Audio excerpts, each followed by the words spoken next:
Throughout his life, Edgar Cayce, often called the sleeping prophet, spoke of profound spiritual insights that challenged conventional religious understanding.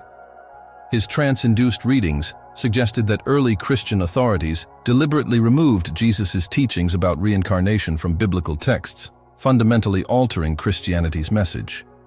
This censorship, according to Cayce, concealed one of Christ's most transformative revelations: that our souls experience multiple lifetimes on earth as part of our spiritual evolution.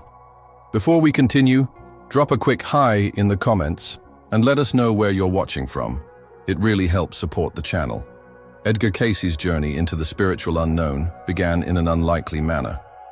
Born in 1877 in Kentucky to a farming family, Cayce was a devout Christian with no formal education beyond the 9th grade. His extraordinary abilities manifested when, as a young man suffering from a throat condition that left him unable to speak, he entered a self-induced trance and prescribed his own healing remedy. This marked the beginning of what would become over 14,000 documented psychic readings over his lifetime. What makes Cayce's case so remarkable was his steadfast devotion to Christianity, while simultaneously accessing information that sometimes challenged Orthodox Church teachings. How could a man so devoted to the Bible speak of concepts seemingly at odds with mainstream Christian doctrine? Many wondered. The answer, according to Cayce himself, wasn't that these concepts contradicted Christ's teachings, but rather that Christ's complete teachings had not been preserved in their entirety. The Bible is fragmented and incomplete, Cayce would explain during his readings. Many teachings and books that were once part of the original texts have been removed through the centuries by those who shaped the church according to their own understanding or agenda. One of the most significant removals, according to Cayce, concerned Jesus' teachings on reincarnation, the concept that souls experience multiple lifetimes on earth as part of their spiritual journey toward perfection. Cayce maintained that early Christian authorities, particularly during the period of the Council of Constantinople in 553 CE, systematically removed references to reincarnation from Christian doctrine, fundamentally altering the religion's understanding of human spiritual development. Why would such a profound teaching be removed? Cayce suggested that power and control played significant roles. When people understand that they have multiple lifetimes to work toward spiritual perfection, that divine judgment isn't limited to a single lifetime, it fundamentally changes their relationship with religious authority, his readings indicated. Ecclesiastical powers throughout history have often preferred believers who feared immediate judgment, making them more likely to adhere to church authority and practices. Cayce's readings pointed to several biblical passages that hint at reincarnation concepts that survived the purge. For instance, when Jesus was asked about John the Baptist, he stated, "This is Elijah who was to come," Matthew 11:14, suggesting John was the reincarnation of the prophet Elijah. Similarly, when questioned about a man born blind in John 9:2, the disciples asked, "Rabbi, who sinned, this man or his parents, that he was born blind?" A question that only makes sense if they believe the man could have sinned before his birth, implying a previous existence. However, according to Cayce, these remaining references are merely echoes of much more explicit teachings that were systematically removed. The sleeping prophet described how Jesus taught that the soul's journey spans multiple lifetimes, each offering opportunities for growth, service, and spiritual development. This perspective transforms our understanding of divine justice from a single lifetime judgment to an ongoing process of soul evolution across many incarnations. The Master taught that what we sow, we reap. If not in this life, then in another, Cayce's readings explained. This isn't punishment, but divine opportunity, a cosmic law of spiritual physics that ensures every soul eventually finds its way back to oneness with the Creator. Cayce's readings went further, suggesting that Jesus himself had experienced multiple incarnations as his soul evolved toward its perfect expression of divinity. According to Cayce, Jesus had previously incarnated as Adam, Enoch, Melchizedek, Joshua, and others, each lifetime building toward his ultimate expression as the Christ. This perspective doesn't diminish Jesus' divinity, but contextualizes it within a broader understanding of soul development, something Cayce believed was part of original Christian teaching. The Church Fathers who shaped Orthodox doctrine were concerned that such teachings might diminish Christ's uniqueness, Cayce explained during readings. But understanding Jesus' soul journey doesn't diminish his divinity. It illuminates the potential divinity in all souls and the path by which it might be realized. This perspective aligns with Jesus' statement, "The things that I do, you shall do also, and greater things than these will you do," John 14:12, suggesting that all souls are on a similar journey, albeit at different stages of development. Perhaps most significantly, Cayce suggested that reincarnation provides a framework that resolves many theological contradictions. How can a loving God condemn souls to eternal punishment based on choices made in a single brief lifetime? How do we account for children born into suffering through no apparent fault of their own? The concept of multiple lifetimes, where each soul experiences the consequences of its choices and has repeated opportunities for growth, offers resolutions to these spiritual dilemmas. The removal of reincarnation from Christian teaching created theological problems that have troubled thoughtful believers for centuries, Cayce's readings indicated. Restoring this teaching doesn't contradict Christianity, it fulfills it, bringing harmony to aspects of spirituality that otherwise seem irreconcilable. Cayce's readings also revealed that early Gnostic Christian texts contained explicit teachings about reincarnation. Many of these texts were systematically destroyed during the formation of Orthodox Christianity, though some survived, like those discovered at Nag Hammadi in 1945. Interestingly, these discoveries came after Cayce's death in 1945, yet they confirmed many of his claims about early Christian beliefs that had been suppressed. The Pistis Sophia, a Gnostic text purportedly containing Jesus' advanced teachings to his disciples after his resurrection, explicitly discusses reincarnation. Similarly, early church fathers like Origen, 184 to 253 CE, wrote about pre-existence of souls and something akin to reincarnation before such views were declared heretical at the Fifth Ecumenical Council. Throughout his readings, Cayce emphasized that recognizing reincarnation isn't merely an intellectual exercise, it transforms how we understand our purpose on earth. Each lifetime offers specific lessons and opportunities for service, his readings explained. Current relationships, talents, challenges, and even physical conditions often connect to experiences from past incarnations. This perspective infuses everyday life with profound spiritual significance. The difficult person you struggle with might be a soul you've encountered before, offering an opportunity to resolve past conflicts. Your innate talents might reflect skills developed across multiple lifetimes. Even your deepest challenges might represent unfinished spiritual lessons you've chosen to address in this incarnation. Cayce's readings suggested that Jesus taught this comprehensive spiritual framework, that we create our future experiences through present choices, that all souls eventually find redemption across multiple lifetimes, and that love and service to others accelerates spiritual development. This wasn't a peripheral teaching, but central to Jesus' message about God's nature and our spiritual journey. The Master never taught that God punishes, Cayce explained in readings. Rather, we experience the natural consequences of our choices as part of our soul's education. Divine law ensures perfect justice across the full arc of a soul's existence, not limited to a single lifetime. For Cayce, restoring this understanding to Christianity wouldn't diminish the faith but revitalize it.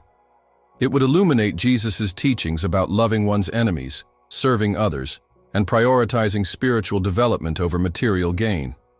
It would help explain why some seem born into advantage while others face extreme challenges. Most importantly, it would reveal God's infinite patience and perfect justice in allowing each soul as many opportunities as needed to find its way home. The concept of reincarnation also transforms our understanding of Jesus' role. Rather than simply saving humanity from punishment, Jesus demonstrated the pattern of perfect soul development, showing what all souls can eventually achieve through spiritual evolution across multiple lifetimes. His life revealed both the path and the destination of the soul's journey. The Christ consciousness that Jesus fully embodied is the potential within every soul, Cayce's reading stated. It is the awareness of oneness with the Creator that we are all destined to achieve, though it may take many lifetimes. This perspective explains why Jesus could say, "Both I and the Father are one," John 10:30, and "The kingdom of God is within you," Luke 17:21. He wasn't claiming a unique divinity unavailable to others, but demonstrating the divine potential within all souls, a potential realized through spiritual development across multiple incarnations. What made Jesus unique wasn't that he had a soul and we don't, Cayce explained, but that he had fully realized the divine nature of his soul while we are still in the process of that realization. This understanding places Jesus not as an exception to humanity, but as its exemplar, showing what all souls will eventually become through the process of spiritual evolution. Cayce's readings also addressed the common misconception that reincarnation originated in Eastern religions and was foreign to Judeo-Christian tradition. He suggested that belief in reincarnation was actually present in early Hebrew thought and among certain Jewish sects during Jesus' time, including the Essenes, with whom both John the Baptist and Jesus had connections according to Cayce's readings. The Master didn't introduce reincarnation as a new concept, Cayce explained. Rather, he clarified and contextualized a spiritual principle already familiar to many of his listeners. This explains why Jesus could make references to reincarnation-like concepts without needing to fully explain them. His audience already understood the basic framework. When the disciples asked about a man born blind, wondering if his condition resulted from his own sin before birth, they weren't introducing a radical concept, but referring to an understanding that already existed within certain Jewish traditions. Jesus' response, that the man's condition existed so that the works of God might be displayed in him, John 9:3, doesn't refute the concept of previous existence, but reframes its purpose within a spiritual growth context. According to Cayce, Jesus taught that reincarnation isn't about punishment, but opportunity, each lifetime offering chances to develop greater love, wisdom, and compassion. This perspective transforms how we view human suffering, suggesting that difficulties often represent soul-chosen opportunities for growth rather than divine punishment or random misfortune. The soul chooses certain experiences before incarnating, Cayce's readings explained, selecting the circumstances that will best facilitate its continued spiritual development. This doesn't mean that all suffering is predestined or deserved, but rather that the soul's journey often requires experiencing both joy and sorrow, both giving and receiving, both serving and being served. Understanding this framework reshapes our entire relationship with life's challenges.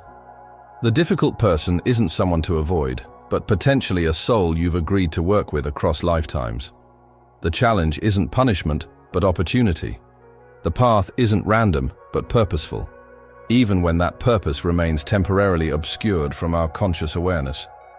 What emerges from Cayce's readings is a profound vision of Christianity that incorporates reincarnation not as an alien concept, but as a missing piece that completes the spiritual puzzle.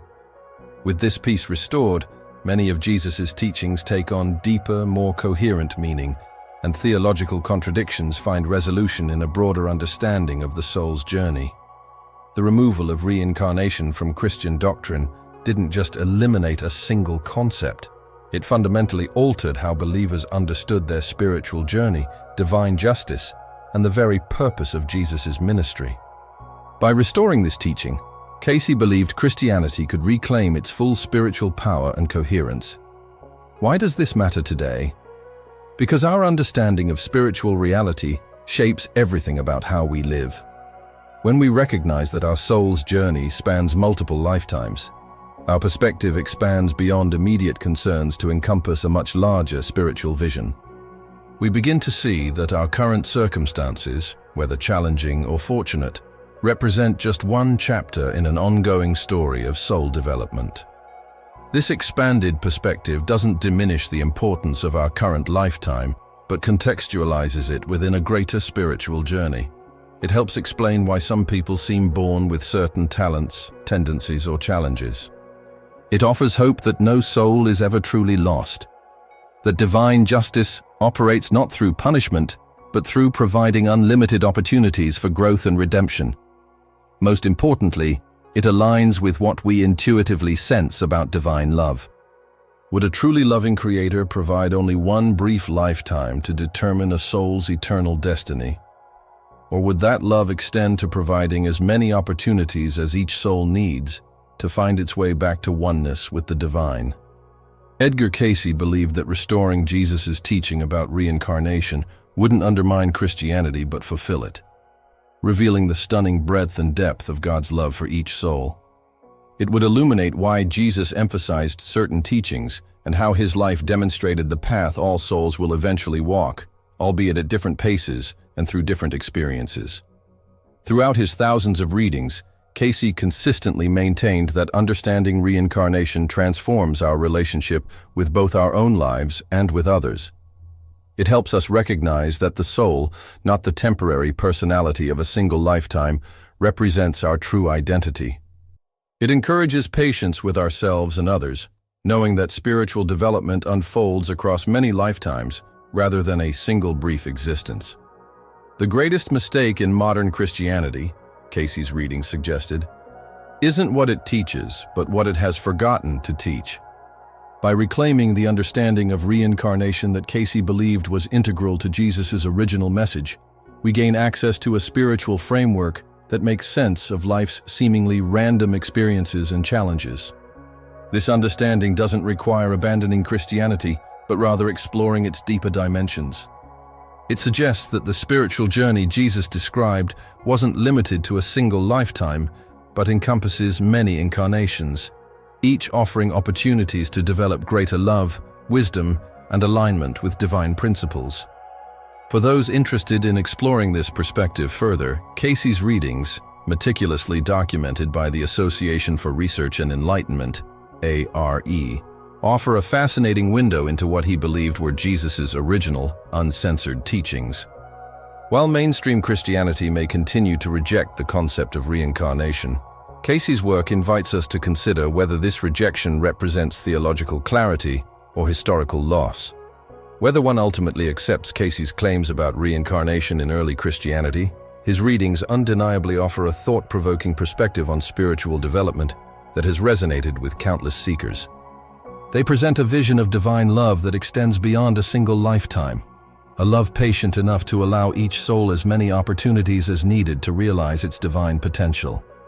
In a world often divided by religious differences, perhaps Cayce's most valuable contribution was suggesting that beneath theological disagreements lies a universal spiritual truth, that all souls are on a journey toward greater love and wisdom, and that this journey, whether understood through the lens of reincarnation or other spiritual frameworks, represents the ultimate purpose of human existence.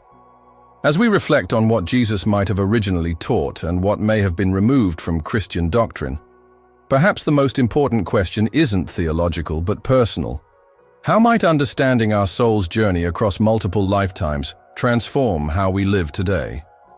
How might it change our relationship with challenges, with others, and with our spiritual development? Perhaps in pondering these questions, we come closer to what Cayce believed was Jesus' original, uncensored message. A message not of fear but of hope, not of limitation but of infinite possibility, not of a single chance but of a love patient enough to provide as many opportunities as each soul requires to find its way home.